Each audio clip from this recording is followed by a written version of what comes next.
PJ Bupati Aceh Tengah Tim Mirzuan menghadiri acara rapat koordinasi Tim Percepatan Penurunan Stunting atau TPPS di Gedung Oprum Sedekap Aceh Tengah pada Kamis 15 Juni 2023. Ditemui RRI usai membuka kegiatan tersebut, Mirzuan berharap agar program orang tua asuh stunting di Kabupaten Aceh Tengah ikut bersama-sama dalam menurunkan angka stunting. Tidak hanya pemerintah, akan tetapi bersama lintas sektor, swasta dan masyarakat harus bekerja sama dalam mengatasi persoalan-persoalan stunting di daerah berhawa sejuk itu. Kami harap juga seluruh OPD, seluruh perangkat yang ada di Aceh Tengah ini, swasta, dan CSR-nya, ikut bersama-sama kita.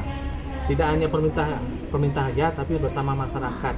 Yang bukti nyata kita melakukan orang tua asuh. Setelah itu kita harus mengevaluasi dari masing-masing OPD apa efektif daripada orang tua asuh ini. Di samping kita juga dari pemerintah daerah juga mengalokasikan anggarannya dari program anggaran untuk menangani stunting. Dimulai juga dari dana gampungnya. Itu komitmen kita bersama sini.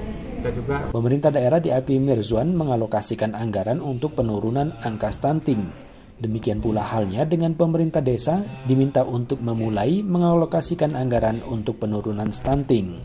Pemerintah Kabupaten Aceh Tengah telah mencanangkan gerakan orang tua asuh dalam rangka percepatan penurunan angka stunting sekaligus meresmikan Kampung Binaan Gamawar pada tahun 2023 di Desa Damar Mulyo, Kecamatan Atulintang pada 20 Maret 2023. Pemerintah Kabupaten Aceh Tengah memiliki target penurunan prevalensi angka stunting sehingga bersama tim penggerak PKK Aceh Tengah, unsur perbankan serta stakeholder lainnya bersama-sama turut serta berupaya mempercepat penurunan stunting dalam aksi nyata yaitu gerakan orang tua asuh dalam rangka percepatan penurunan stunting khususnya di Kampung Damar Mulyo.